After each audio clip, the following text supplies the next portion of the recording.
Like, I see that shit. I see that. Okay.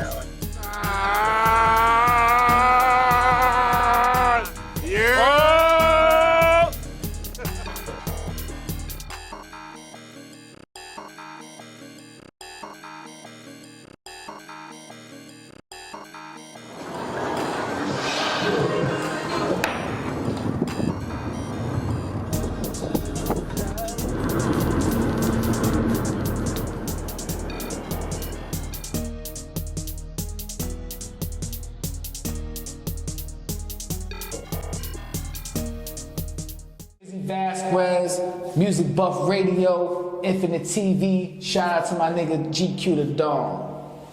I'm sorry. See, this is the fuck I'm talking about. No rain gonna stop no nigga.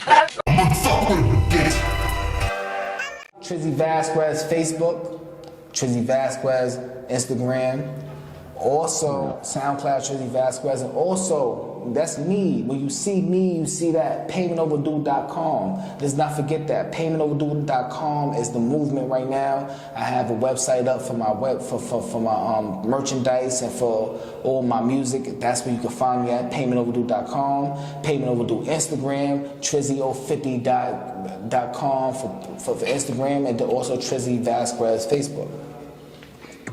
Yeah.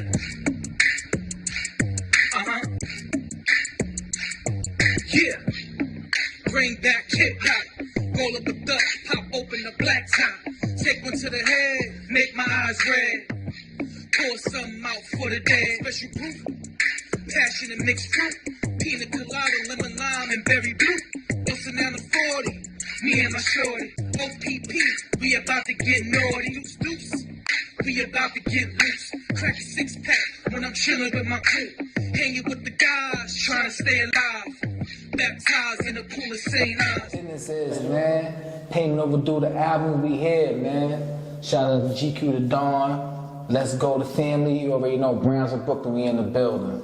All right, man. Tell everybody what you've been doing for the last couple of months, my man. Well, the last couple of months, I've been promoting this album. It's Payment Overdue, the album. Y'all already know. Payment Overdue, the clothing line, it stems from that. And a lot of people was asking me when I was gonna make some music for it, and I said I was already doing that. So I put it together and make everything come clear that it's Payment Overdue everything. Payment Overdue the album, Payment Overdue the mixtape, Payment Overdue the clothing line, and you know, in a minute we got some other things that's coming through. I'm just going for Payment Overdue. All right, so we rolling on the Payment Overdue wave, all right. So you got some tracks out there for people to listen to and stuff like that? Yeah, you already know. Payment Overdue YouTube. My YouTube page, Triszy Vasquez YouTube.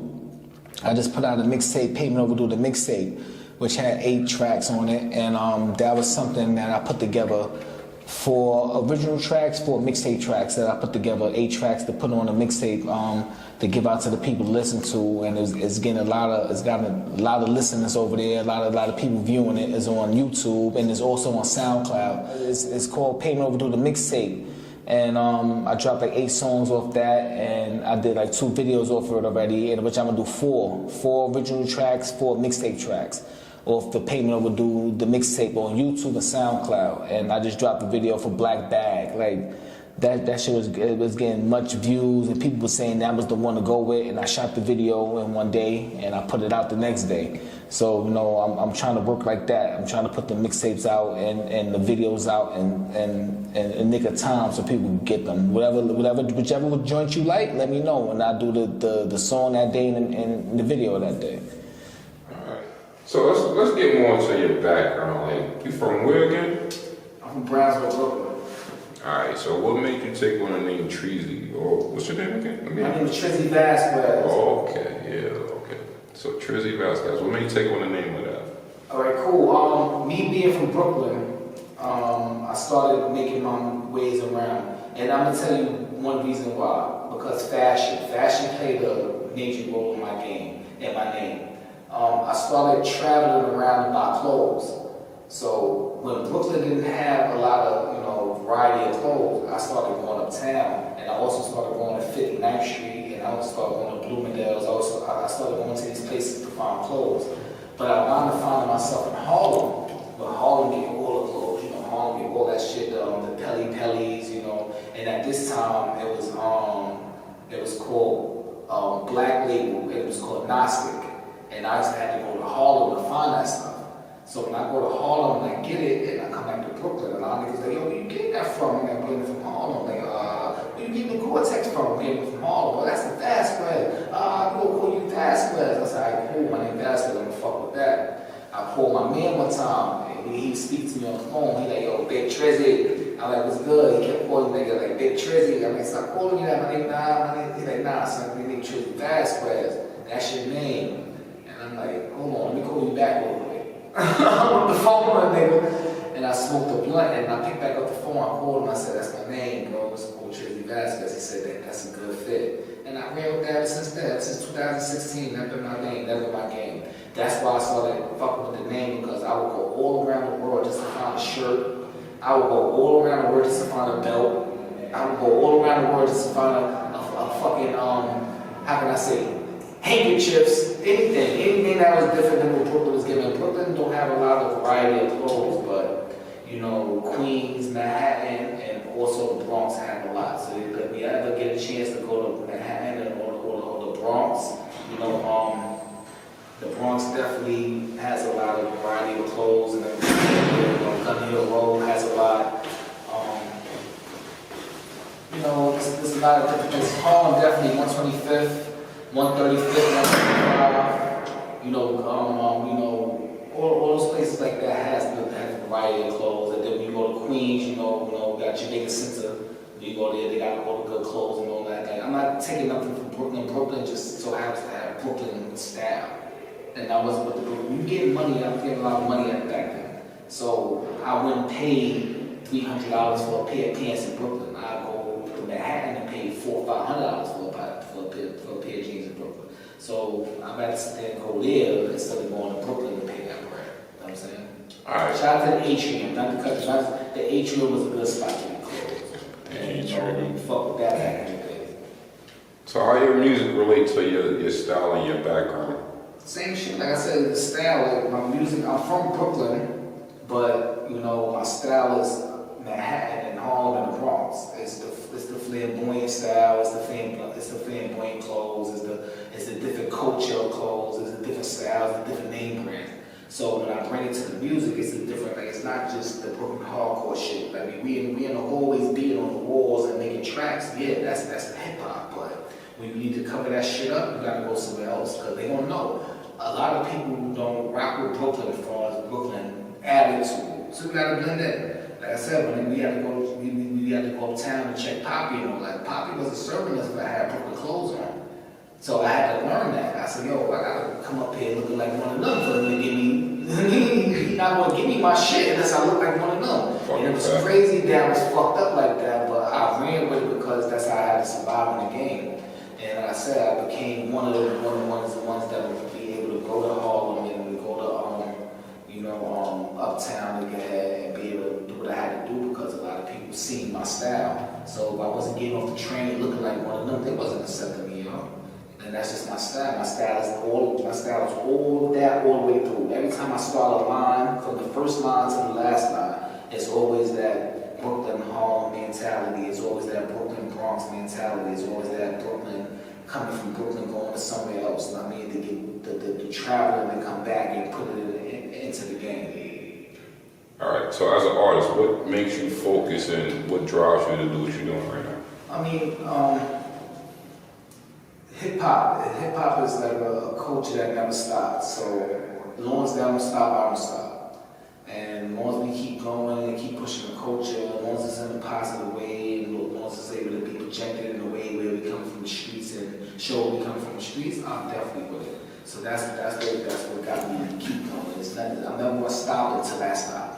And I don't care who comes out and who the next big guy or who's the next big thing. Hip hop is always in me, and I know the difference between this new shit and this bullshit. So that's just it. All right. So having the most confidence, will you see your career in like 5 years? My career in 5 years. Let me tell you this. I see it. If I'm successful in music, I can be successful in acting. All our big major successful music entrepreneurs went to acting. L. Cool J, Will Smith, you know, even Jamie Foxx, even people like that that was doing acting and music at the same time. They were very successful in acting. So I see me making my bones in this way and also coming making my bones in that way. And that's the 5-year plan to become a successful actor. And shout out to Denzel Washington. Like I watch him all the time, and I say he may not be a part of, you know, he may not put a rap album out, but he's very influential in hip hop. So I'd rather go his way. I mean, his way is very successful, not just because of the money, but the longevity he has in making movies. And I think I see my 5-year plan is becoming a successful actor. Biggest goal to showcase my talent and to let people know it's still talent out there. It's a lot of, you know, fabrication when it comes to the music industry, when it comes to, you know, record sales and record contracts. But at the end of the day, you have to showcase your talent and be able to put it out there for people to understand you, to fuck with you, to get with you. Other than that, then there's nothing else to be said. If you're gonna do it for numbers and for money, it ain't gonna last that long. You know what I'm saying? So just putting the music out there and showcasing that hip hop is still there, that we can still put together music to put out to the people to dance and listen to. You want to be doing the norm, you know, like the norm, which is everything that everybody go with that say that's hot or that say that's acceptable. I'm not going to do that. I noticed that being in the studio that I can't just be one way. I can't be one-dimensional, two-dimensional, or three-dimensional. I have to be versatile. I have to make it so people like music. If I'm an artist and I make music, it has to go out to other people. What I might like you like. So I have to make music for people that like my music and like this type of music. Do I have to compromise myself? No, it's just making music. So I'm with that all the way. So if you ask me to make an R&B track, I'm gonna do that. If you ask me to make a hip hop hardcore track, I'm gonna do that. If you ask me to make a drill track, I would do that. But am I gonna sit there and say that's my wave? No, my wave is to make good music. So you see your music becoming more than just street rap, or like you just, what do you want to be? No, my music is my everyday life. So what you heard up until now is street, because I've been in the street. But now, as I make the transition to get out of the street, is this making music for the people, like I just told you earlier. Yeah, of course. You know, hip hop got all kind of genres. Hip hop also has art. And what people don't know, let me jump in besides art, which is, you know, graffiti, you know, writing on walls and drawing. Let's go into clothing. Hip hop branched into clothing a long time ago. And like I said, Payment Overdue is a clothing brand that I have. That's something that I was doing for besides music and making sure that everybody was connected to the street through clothing brands and all that. So I just merged everything together. I can have 4 separate entities, but I bring it into one. So Payment Overdue is everything. The clothing brand is hitting right now. I mean, I have it on right now because, you know, like I sold out. I sold out of Payment Overdue, and Payment Overdue is a hot commodity right now. And I just got everybody asking me for it, everybody investing into it, everybody, you know, looking forward to it, and I'm coming with it. It's just the fact that when it comes, it goes out. So I suggest y'all go on paymentoverdue.com. And I respect, but like I said, I've been a Brownsville artist, or a Brownsville hip hop artist since a teenager, you know, like, and I know who's who or what's what, who's hot and who's not. And I see a lot of people coming up doing their thing. Believe me, I'm in my ears in the street, my eyes is all around. And people bring certain things to my attention. So how I feel about it, like, yeah, keep doing your thing. It's time for us to come together. If you ever hear of this, if you're looking at this, let's come together and make a way. Because right now they try to, you know, box us out the game. They always did since the early days. They didn't want us in the game because we so authentic and we so real. And shout out to the people that came before us, you know, like MOP, Boot Camp, you know, and then, you know, Smooth the Hustler, Trigger the Gambler. And shout out to Mike Tyson and Shannon Briggs, like people like that, like people like that come from this neighborhood that's very successful entertainers and entrepreneurs that do their thing. Like I'm just showing everybody love and respect. Salute to y'all, do your thing. Top 5 icons of Brooklyn. like I said, we was just talking a few minutes, and I said Jay is number one regardless of what. Jay-Z, since the early days, 95, 96, Jay-Z inspired me. That been my mentor, and I say him. And I also say, let's go to, as far as rappers, you know, that's this one. And then you go to Mike Tyson, you go to him, he's good from Brooklyn. And then we also go to Mos Def, Talib Kweli, they good. I put them in that list too because they held it down. A lot of people don't get them, they accolades and all that, but they good. And then we sit there and say Fab. You know, Fab is one of them dudes that came and bust through and whipped ass, and he put his work in, he did his thing, and we not going to forget him. And I know that niggas like kick me in the ass. I don't know if this is going to be right to say or politically correct to say. You know, a couple of dudes. You know, we got Red Cafe, Troy Ave, people like that, Mino. You know, people like that. I don't knock nobody from Brooklyn, but we also got to put boot camp on there. Let's separate the facts and put boot camp on there. They was the original heads that came through and knocked the doors down for us to hold it down. You know, Bucktown been around since the 90s, early 90s, 93, 94, 95. They gave us the culture early, and we kind of followed them, and we put work behind them. So, you know, Brooklyn is very diversified. We got Bronx, we got Bed-Stuy, and we got Brownsville, we got Flatbush, we got Crown Heights, we got Coney Island, we got Bensonhurst, we got East New York, we got Flatbush. You know what I mean? So whoever came from those areas and they put it down, they definitely was representing for Brooklyn. Foxy Brown and Lulu Kim. You know? I ain't want the ladies to feel left out or nothing. No, Foxy Brown and Kim, that's the queens. Like they both don't get no better than the other. They both came out and represented from Brooklyn early. You know, Foxy Brown definitely hold it down. And then Kim, you know, she was with Big and Junior Mafia, but Foxy Brown was with Jay and Nas. You know, they definitely was people that stayed in the game that held it down, especially females. Females at the time, they held it down. And they put that work in, so let's not forget those two. Those two is definitely, you know, the heads of the game. Foxy Brown, Lil Kim, shout out to y'all. For people in the beat? For people in the beat, they could be from anywhere. All right, I say this. Let's get real down and dirty. Banned from TV, right? Banned from TV, beat that. Yeah, so if banned for TV was mine, and I had to do the anchor the track like Nori did, and I had to put 4 people before, I wouldn't have went with the same people, no. But, you know, I would have went with, you know, like the minds that say of, that's a long time ago. These couple of rappers done passed. I'm not gonna put them in it. No, you could put anybody. So, you know, I'd definitely put Big L in one of them. Big L was killing shit around that time. You know, before he passed, he was whipping ass before he passed. Source Money, a lot of niggas forgot Source Money was kicking ass around that time. He was getting on these features whipping ass. He wasn't playing, and I'd definitely do him on the joint. And then I'd definitely do people like, you know.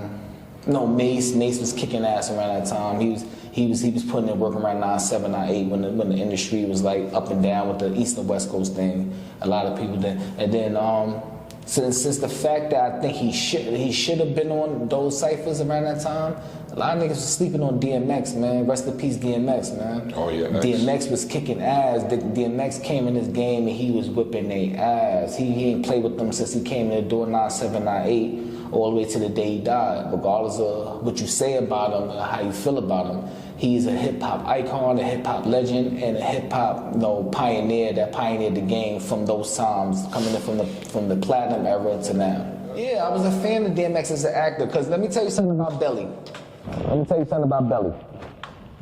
I went to B Street, right? I used to go to B Street downtown Brooklyn, and one of my peoples had the Belly movie. He like, yo, bro, I see you copy some albums and shit, some shit. I got this movie, it's called Belly, got DMX and Nas in it. I didn't believe him. So I'm like, what the fuck you talking about, Belly? And I bought this shit. I went home and I watched. It was on cassette. It was on the cassette tape. That's how real it was. It just said Belly. I watched that shit and it shit. And when I said shift me then, I know it shift the culture then, but it made chills in my spine. When I sit there and watch that movie, I said, who the fuck is this guy? I knew who Nas was. So I'm like, who the fuck is this guy? And I watched, that's what made me look for DMX. DMX did his thing in that movie, and then he did his thing also in the music. So, you know, he's very authentic. He's very one of the ones. Behind Jay and Nas, I think he should be counted number 3. A lot of people don't put him in top 5 because it's all about lyrics and money. But he had lyrics and money. Yeah, true. No, just because he was very, very vague of what he did as far as what he did to come up and all that. A lot of people don't accept that. But Jay and Nas did the same shit, nigga. Like the same thing. Like they all walk the same way. So you gotta put DMX in that. And I definitely feel like he paved the way for hip hop artists to come out to be gritty and raw at that time, especially 998. You talking about movies and all that? Yeah, he definitely was a good actor. Belly, Exit Wounds, Romeo Must Die. Yeah, he had some good joints. And then he was King David. Never Die Alone. Never Die Alone. Never Die Alone. Never Die Alone. People, I'ma sit there and say it. When you cut this up, mix that, DMX, Never Die Alone. Please go watch that movie, y'all. That's a very good movie. It has a lot of dialogue, a lot of intellect. Please go watch that movie. And if you get a chance for all the book readers, it's the same. It comes from a Donnie Vaughan book. It's Never Die Alone. So go read the book before you look at the movie. Definitely a good read. You just named a couple of rappers that you will fuck with, like legendary niggas. Is anybody around here like the hood that you will fuck with, like rap wise, that you want to talk to on the track? What's your top 3 people that you want to fuck with? I think, like I said, listen, my ears in the street and my eyes is all around. Let me give a shout out to she from the other side. She gonna see this. That's my peoples. I see the other day, and I saluted her. Shout out to Dimes. She from Van Dyke. Look at Dimes. Dimes got that shit. I mean Dimes. DIMEZ. Homegirl got that fire. She put that work in her. A couple of more people, you know, like I see, knowing by names. I don't want to put everybody out there and not let them know. There's a couple of people, like, just look out for anybody from Brownsville that's coming out, putting they work in. I say her, right here on the mind right now that's really putting it in. I just know there's a lot of people, and I don't want to mix up the names, and you know, so, you know, that's what it is. All right. What's the do's and don'ts as an artist right now, if you popping right now? What's the do's and don'ts? The do's and don'ts is the fee into the bullshit. Just keep doing your thing. They gave you I'm gonna say permission. They gave you the opportunity to do your thing. Do not sit back and worry about what another nigga say or another nigga do. Like they gave you this situation to make it happen. They believe in you. So if you sit there saying, I'm worried about what another nigga say or another nigga gonna do, that means you ain't believe in you from the get-go. Nigga, pass the bag. Just do your thing. Like, this is you. This is your lane. Create the lane. Create the lane for another nigga just like you to make it happen. Like, you worrying about what another nigga doing, another nigga say, that means that you ain't had your focus on you anyway. Don't sit there, oh nah, this nigga right here said this, nah, fuck that. Don't let these niggas trick you off the streets. That's just it. Don't let them trick you off the streets, man. Just keep doing your thing and making your lane and creating dialogue for you and your people. They gonna follow you, they fuck with you, then you good on that. Listen, man, the game is the game. The game is the game. I mean, I respect the game. But you have to do your research on the game. And you got to research on your game because the OGs is not teaching the game no more. So a lot of y'all need to sit there and do your research and learn how to move. Because I think a lot of y'all moving sloppy, and y'all moving reckless, and y'all making it so like y'all pioneering the game. But the game come back in full circle. So if you're not learning from who came before you, who gonna learn from who came after you? That means other little young niggas come up and look at it and sit there and say, I want to do what he did. And it's gonna be a fucked up cycle.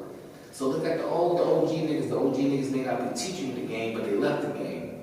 pick up the game from the OGs and make it go your way, but you have to learn from something, not just you. It's not just you out there. You got a million motherfuckers just like you, and nobody got the guidance to go meet the head on there.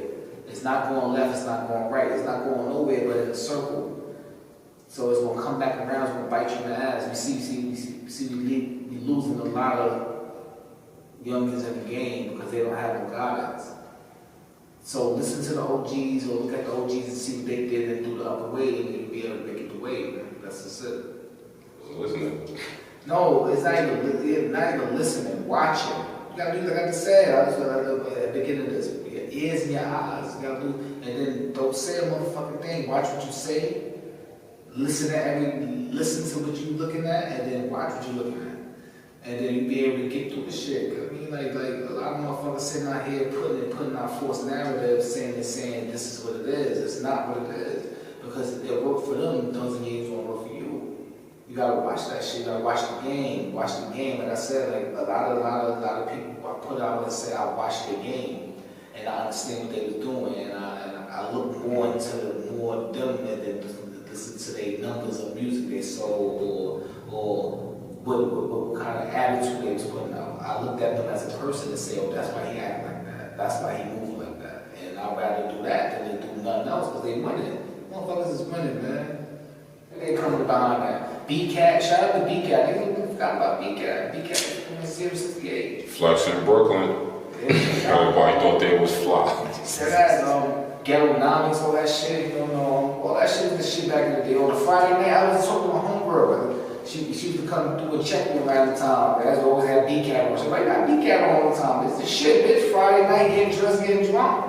Play that shit from Flex in Brooklyn, all that shit. That shit was cool. And then if you watch it long enough, you get some music videos. Then what's that Spicket Numbers Nash shit that shows shit back in the day? Like, that was before BT Uncut. That shit was like 4 in the morning. That'd be the nasty videos at 4 in the morning. I said, BT, I said, fucking Kicking Vision is crazy.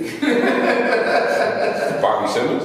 No, Bobby Simmons was early in that. Bobby Simmons. First nigga. Yeah, that's fucked up too. He was the first nigga showing yeah, titties. see, it was hard to get his channel back in the day. Put him on the glass. Yeah, it wasn't the two Bobby Simmons. Even Video Music Box.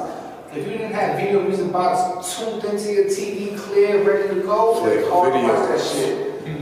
Bobby Simmons started getting a little bit of clear when he started fucking with the Spanish channel. Remember the Spanish people would come to what was the Tarot people?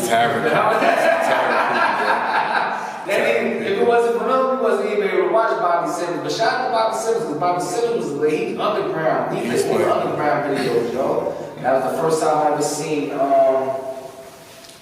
what videos I used to see? I used to see all of them motherfucking Illinois Scratch, all those people like that back in the day. You know, niggas wasn't watching shit like that. I mean, and they started playing all the Brooklyn dudes, all the Queens dudes. That's when I first seen Ja. What was the nigga's name? It was called Cash Money Click. That's when I first seen them that. And then I'm not talking about Video Music Box. I seen everything on Video Music Box. I was in tune on Video Music Box. As far as Bobby Simmons coming up in the hood, Bobby Simmons was a pioneer for that shit too. And here Brownsville. Yeah, Brownsville. He played Rose Family. Shout out there. I see he played that shit a million times. And then what else he played a million times? I like, this nigga keep playing that shit.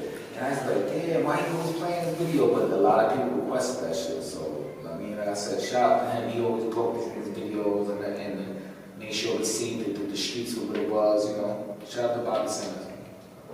Oh, you can find me, Triszy Vasquez, Facebook, Triszy Vasquez, Instagram. Also, Triszy Vasquez, no, that's we scratching that one because that was something that I had to put to the side. But Triszy Vasquez, SoundCloud, Triszy Vasquez, and also, that's me. When you see me, you see that at paymentoverdue.com. Let's not forget that paymentoverdue.com is the movement right now. I have a website up for my merchandise and for all my music. That's where you can find me at paymentoverdue.com. Paymentoverdue Instagram, trizzy050.com for Instagram, and then also Triszy Vasquez Facebook. Alright, yo.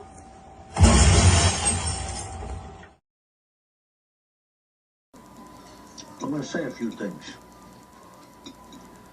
I'm gonna say some bad words. You're just gonna have to deal with it. I'm sorry. See, this is the fuck I'm talking about. No ring to stop no nigga.